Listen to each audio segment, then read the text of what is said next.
Hello, everyone. I'd like to dedicate this class today for the memory of soldiers, men and women who gave their life for us to have this freedom. It started in World War One, and this red and white shirt is my Canada Day shirt and also Remembrance Day. So first we'll talk about the halacha, and then we'll give just one quick idea about the day. So ensuring that the wire is stretched across the tops of the posts and electrical poles. Um, Rav Simcha Cohen Cook was the chief rabbi of Rehovot. I just found out today that he passed away already three years ago at the age of 92. But he had a beautiful custom minhag to to inspect the wires himself, and so he would invite people to walk with him around the whole vicinity of the city of Rehovot. It's much bigger now than it was quite a few years ago, and I was invited once to be with him, and it was just such a moving spiritual experience. The idea that we are making sure that the people in Rehovot, in the whole city, are able to carry um, based on the fact that there's an Eiruv. So one must take care that the wire that serves as the lintel stretches over the poles, not alongside them, as it is in a Tzurot Petach, the lintel itself sits atop the doorposts in our regular houses. Even if the post is low and the wire runs far above its tip, as with power lines, as long as the wire runs directly over the post and the post is at least 10 tefachim high, it is considered a valid doorpost, and the wire is considered a valid lintel.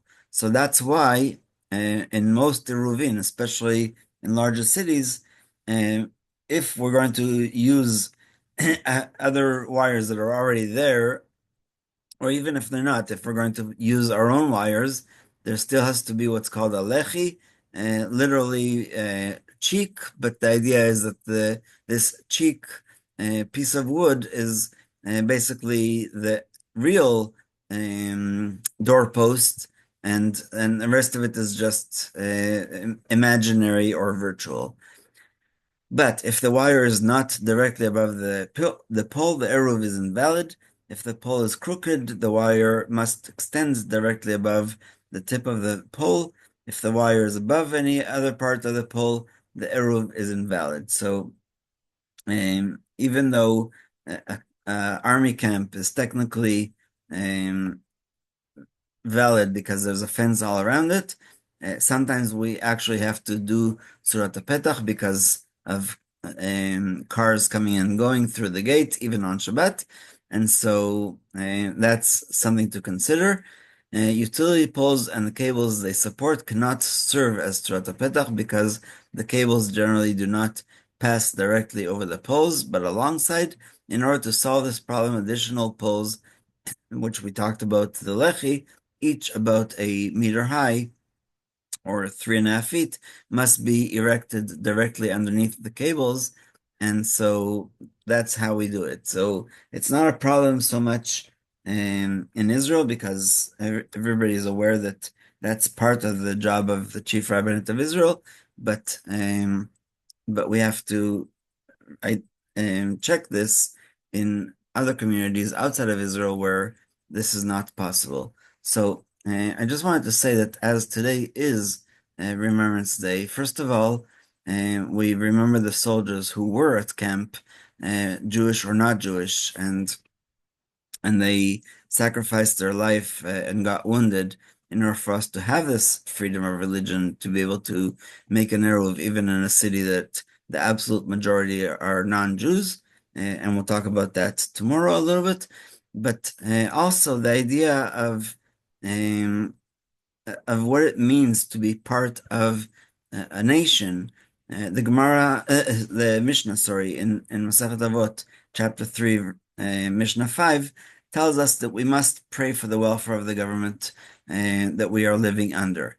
And this was written actually in the time of the Roman Empire. Nobody thinks that that government was ever good to the Jews, But Rabbi Chanina Sgan HaKohanim, who according to the explanation that I heard quite a while ago, I think it was Maharal, was the reason why he was called Sgan HaKohanim, deputy high priest, is because they always reverted to somebody else to be the high priest because they bought their position and he was always, well, not demoted, but just not ever upgraded to be the high priest. And as far as I know from a lot of research, the only time that the Jewish people did not pray for the welfare of the government of the country they were living in was Germany between 1939 and 1945, and even between 1933, when the Nazi Party actually got power, until 1939, there were still active synagogues who were praying for the welfare of the government. And I think that that's a very revealing idea about halacha. It never says it in the Torah that we have to pray for the welfare of the government, but Masechet Avot, which gives us direction and moral and ethics and other things that are supposed to help us with our daily life, recognize that once we were outside of the land of Israel, we must pray for the welfare of the government. And so this past Shabbat, we said a special El Rachamim, the prayer for those who have passed away, defending our values of freedom, justice, and peace. And again, even if the country that we live in is not promoting those ideas, we still have to pray for its government based on what Rabbi Chanina Sgan HaKohanim said. And I think that is actually the halacha, and you don't have to say, things that aren't really true about the government, but you just have to say that we recognize, Hashem, that you are the one who appointed these leaders, and so we are praying that they will have the wisdom of the Torah to lead us in a proper way.